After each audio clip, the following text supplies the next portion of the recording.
to find out what's on the other side of what if. I think that's why we're all here in some way, shape, or form or another, is we want to see, man, what's on the other side of what if?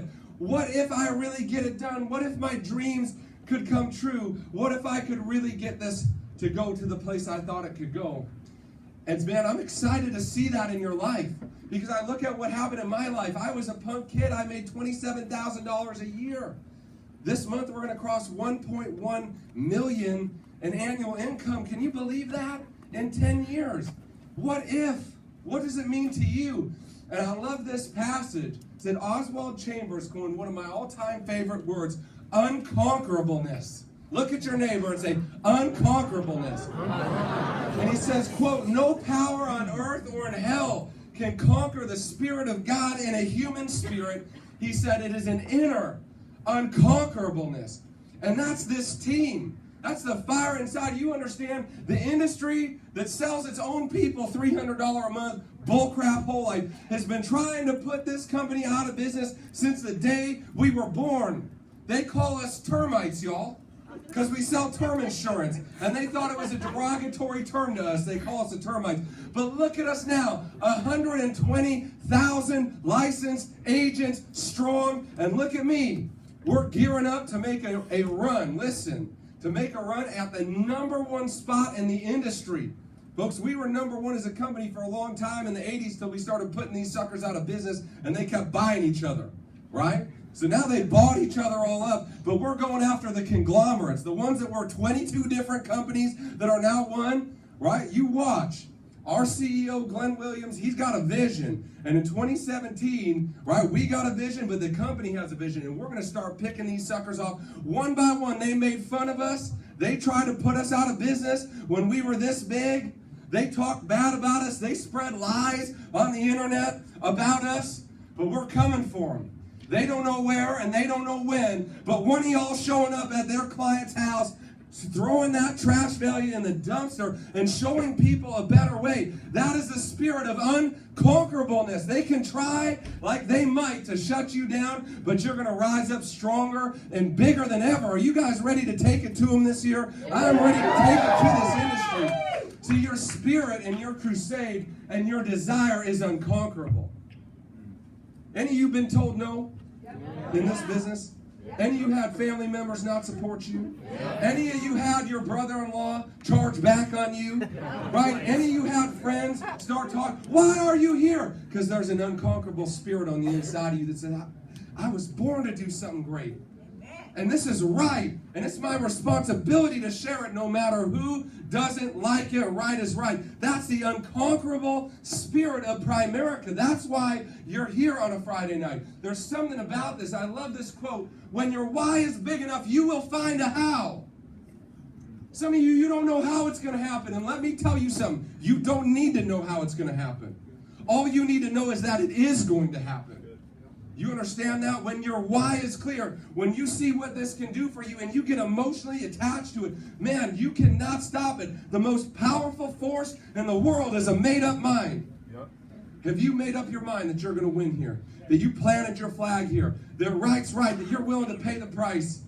See, listen, when a child is learning how to walk and falls down 50 times, they never think to themselves, maybe this isn't for me. I don't know. I just drag myself along, right? I've just fallen down. I don't know. I guess it's just not my personality type to walk. I guess I'm just not a great salesman at walking, right? I guess, maybe God doesn't want me to walk, right? What does the child do? They fall and fall and fall and fall and fall until one day they're strong enough to stand. And they never look back. See, what's funny is a 9-month-old child has more mental toughness than most adults in the United States today who try something once or twice and then say, maybe this isn't for me. Like a child who can't walk. But folks, if you keep getting stronger, pretty soon nothing can hold you back. Look at your neighbor and say, nothing can hold you back. See, listen, y'all, champions are built on 1,000 invisible mornings. No cheers, no pep band, no media, just sweat, discomfort, and hard work. And hard work, that's where champions are built. How bad do you want it? How hard are you willing to fight for your future?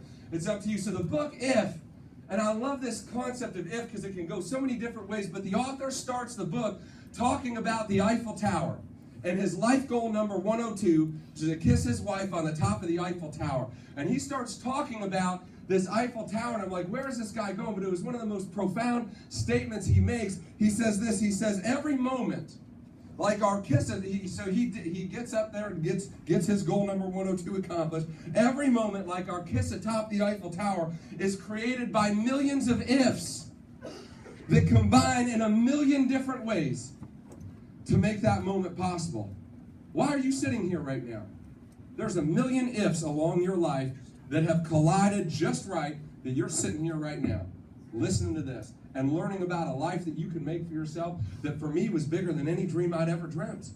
I couldn't dream this thing. But a series of ifs made its way in my life so that I could be here. And a series of ifs have made their way through your life. Stop and think about this.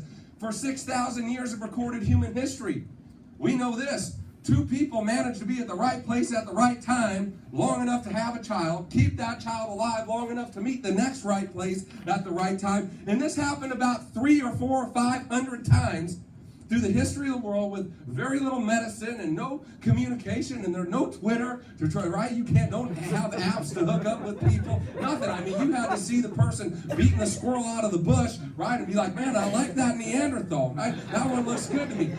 For thousands of years, listen, for thousands of years, everything had to line up just right so that you would take your first breath on this planet. And since the day you've been born, everything has had to line up just right for you to be sitting in this chair right now. Everything. A million ifs that could have combined in a million different ways so that you could be here right now. And that makes me think this, you all. You are here for a reason and a purpose. Some of you think you wandered in here, but you ain't wandered in here. You ain't wandered in here. This was planned for you before you were born. This is going to happen for you, or you wouldn't be here. End of story. Listen, if God didn't have something big for you to do, He wouldn't have put breath in your lungs this morning. Amen. He said, hey, your job's done here. Let's take you home. But you got something to do. You got lives to change. You're here for a reason and for a moment, and it's to do something special in your life. How incredible is that? So he says this, Gustav Eiffel did not build his tower so Laura and I could kiss on top of it. Nevertheless, his if made it possible. And it's your ifs that open the doors of opportunities for others, most of whom you won't meet on this side of eternity. I thought, how powerful is that? Your ifs open the door of opportunity for countless people, most of whom you won't meet on this side of eternity. What we do matters. What we do matters, right? Think about that. He says, but make no mistake about it, every little if makes an exponential difference across time and eternity. History is like an intricately interwoven tapestry with infinite patterns that only the omnipotent one can see and foresee, but it threads the needle. Your ifs don't just change the trajectory of your life, they change the course of history. Stop and think about that for a second. Your ifs change the course of history. It says if you stop and think about it, everything, look at your neighbor and say everything. Everything begins with if. Everything begins with if. Every achievement from the Nobel Prize to the Oscars begins with somebody who says, what if? What if I could have that dream? What if I could be that? What if I could do that? What if I could really make it happen? Every dream from landing a man on the moon to the moon pies created to commemorate it begins with what if. Every breakthrough from the internet to iTunes begins with what if. So all that stands between your current circumstances and your wildest dreams is one little if. If I'm going to do it. If I'm going to stay plugged in. If I'm going to get better. If I'm going to chase my dreams when everybody tells me my dreams aren't worth chasing. If I'm going to keep going when everybody says, that's not for you. Why don't you get realistic? Why don't you just get a good job? Are you going to keep following your what if? See, one little if can change everything. And one little if can change anything. And my question tonight is, what is your if? What's your what if? See, your if has a million ifs connected to it. And a million futures attached to it. And I started thinking about this week, the what ifs. You know, I had a friend I met in our college group at church, when I still worked at the church. I was in Primerica, but I was working at the church for free, teaching, doing music programs. And I met a gentleman, his name was Ian Wagner. And Ian was a very motivated young guy, very smart, super sharp engineering student. And he came on and he came full-time in the business, and he became an RVP. He became an RVP, and he had some success, made $100,000, and he ended up running into, made some choices that, were not maybe the best in terms of money management, all this stuff, right? And so he ended up not staying in the business, okay? And you look at that and say, that's a tragedy. And it is a tragedy. And sometimes I think about him and I wish that he would be back, because I miss him and I know what he could do. But see, before he left, he recruited a lady named Bev. And Bev was a really nice lady, but she really didn't do a whole much. She loved our business, but she maybe got a dozen or 2 dozen clients in her career. And Bev recruited her brother, Ken. Now, Ken is the nicest. You remember Ken, right, John? He's about this tall, little heavier set fella, but this dude was awesome. I mean, he was just the light of the world. He had a smile on his face all the time. That dude probably did 10 sales his entire career in Primerica. He was with us for 2 or 3 years, part-time. Nice guy, had a watchmaking business. I mean, this dude, he was just so nice. He was unbelievable. And you know what? He just kind of faded away like most people do. And I got a call from Christy, my office manager, yesterday. She said, I set up a meeting for you for a client who just got an $813,000 death claim. Her husband just passed away. And the company just paid her an $813,000 death claim. And she needs you to help convert her policy. She wants to talk to you a little bit about it. I said, I didn't know about that. She said, me neither. She wrote in herself, did the whole paperwork herself. The company just mailed the check out on Friday, and they called to tell us. I said, well, tell me about it. Who is it? Right? And so I want to show you this. The gentleman who passed away, 44 years old when he bought this policy. That's 5 years ago, 49 years old. His wife is 40 years old. We started the policy. The policy was for $563,000, but because of increasing benefit rider, we paid his wife $813,000. You know who sold that policy to that woman? Ken. Whose sister brought him in, who Ian brought in, who I brought in, and those 3, they're not here, but I sent them all a text this week. I said, we just paid one of your clients $813,000. You're making a difference. Your ifs are connected to people through time and space that you don't see yet, but one day you will. One day there's going to be a little Asian woman walk in here who is the nicest lady I ever met, who just lost the most important person in her world. And we delivered for them because of somebody's what if. That connected to somebody else's what if. That connected to somebody else's what if. Where is your what if going to be?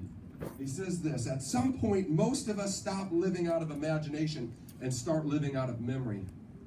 That's the day we stop creating the future and start repeating the past. That's the day we stop living by faith and start living by logic. That's the day we stop dreaming of what if possibilities and end up with if only regrets. How many people aren't going to have that? Because we stop. How many people aren't going to be taken care of because we stop? How many families are going to be hurt because our what ifs turn into if onlys? He says at the end of your life, your greatest regret won't be the things you did but wished you hadn't. Your greatest regrets will be the things you didn't do but wished you had. It's the what if dreams that we never act upon that turn into only if regrets. What if dreams do you have? Because you're here tonight because there's something in there, right? Isn't there something in there? A what if dream? Like, what if this could really happen for me like it happened for Ian?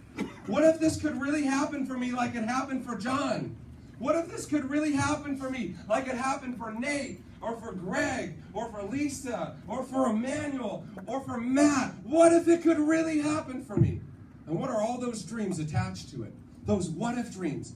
Folks, don't you ever trade those what if dreams for if only regrets. Because guess what? I posted this out the other day before I started reading this, but I thought it was poignant. One day, you won't be able to do anything about changing your future. You will only look back. One day, you're going to run out of time. to chase those what-if dreams. And you're going to only look back. Will you be happy with how you live? Would you say you gave it your all? Would you have made the ripple you're supposed to make in history? You see, Hector Marx says this: procrastination is a common denominator with people who don't live up to their potential. Let me say that again. Procrastination is a common denominator with people who don't live up to their potential. Hey, look, God put potential inside of you. That was his gift to you. Your gift to him is what you do with it. The people you impact, the lives you change, the little Asian woman that walks in here who will never be the same because of what we did. Stop and think about that, y'all. Don't wait. Your what if is part of God's story for your life. What if, right? But here's the deal, y'all. Think about God's story as a movie. And some of you are in a scene right now. You're in a scene in your life, and it's not going the way you want it to. Some of you are in a scene here. You've got this what-if dream, but you're in a scene right now, and it looks like a nightmare. Mostly because of bad choices that you made, right? Just so you know, right? That's why, right? But you're there nonetheless, right? You're there nonetheless. Everybody look at your neighbor and say, he's speaking the truth. He's speaking the truth. See, you guys know these two, but there was a scene in their life that it didn't look like the story was going to end the way it did. See, Michael Jordan got cut from his high school basketball team. The greatest ever. Cut from his high school basketball team. Where most people are being scouted, he was cut. See, if you would have caught him in that scene, it didn't look good. That story didn't look like it'd ever be worth telling. But today, just a picture, a silhouette, everybody on the planet Earth can recognize that. Little kids in huts on the other side of the world know what that logo is. They know who he is, cut from his high school basketball team. You catch him in that moment, and it doesn't look like the story's going to finish right. Albert Einstein, right? They said what? They thought he was retarded. Literally. They thought he was mentally slow. And this man changed the world with his theory of relativity. See, if you would have caught him in that moment, if you were his parent sitting there in that class listening to little Albert, he's not going to be normal like the rest of the kids. I'm worried about him. I don't think he has much of a future. If you would have caught him in that scene, see, the story could have looked a little different than you would have imagined it knowing what you know now, right? Here's a guy named Chris A. Chong. Y'all know him, the animal attack leader. Chris A. Chong, his first 5 years in Primerica made less than $6,000 total full-time. Full-time in Primerica for 5 years, made less than $6,000. If you would have looked at him in that scene, folks selling blood for money to get in his car to go to the office. If you would have looked at that scene, you might not have imagined that it'd turn out that way. Today, Chris is making $60,000 a month selling blood to get to gas to go to the appointment, to go to the office. See, you catch him in the scene in the movie, and you don't understand how the movie's supposed to play out. And folks, listen, that's Christian David. Christian David made less than $5,000 his first 4 years in the business, full-time. Full-time. Folks, Christian's making $800,000 a year now, but for 4 years he struggled. For 4 years, it didn't make sense for him to keep going. But see, what he knew is it was only a scene, but the rest of the movie hadn't played out yet. And he had faith in the end of the movie instead of the scene. So let me ask you a question. Are you going to abandon your movie because of the scene you're in right now? Hell no. Are you going to abandon your movie because of the scene you're in right now? Because, folks, listen, it's just a scene. And it's about to fade to black, and you got a new start coming. The next scene is starting. And that's what I love. See, many get stuck in the scene, and they never finish the story. But see, the scene you're in isn't the story. And this is from a message I listened to. He said, the scene you're in is just a setup for the story God is telling.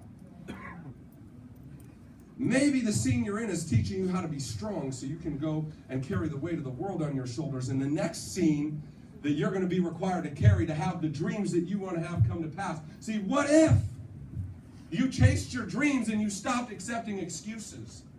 What if you doubted your doubts and you believed in yourself for once? What if? What could happen? What if? What if? And I want to leave you with this, man. You're supposed to do something great. This team is supposed to do something great. And folks, we've done something great, but we haven't even gotten started. Trust me, because guess what? There's a lot of what ifs that haven't come to pass yet, have they? And I ain't going to stop till you get there. And you better not stop till you get there. You understand that? And if we go together, there's nothing we can't do. This team is special. You understand that? This team is special. Here we fight for each other. Here we believe in each other. Here we stand up for each other. Here we encourage your dreams when everybody else is telling you stop. That scene don't make sense. And I'm just telling you what, the scene's about to change. So you better get ready. And you better get excited. And you better get fired up for the future that God has for you. You wouldn't be in this room if something spectacular wasn't going to happen. Y'all with me? Yeah. Let's go do something great. Get on your feet for recognition.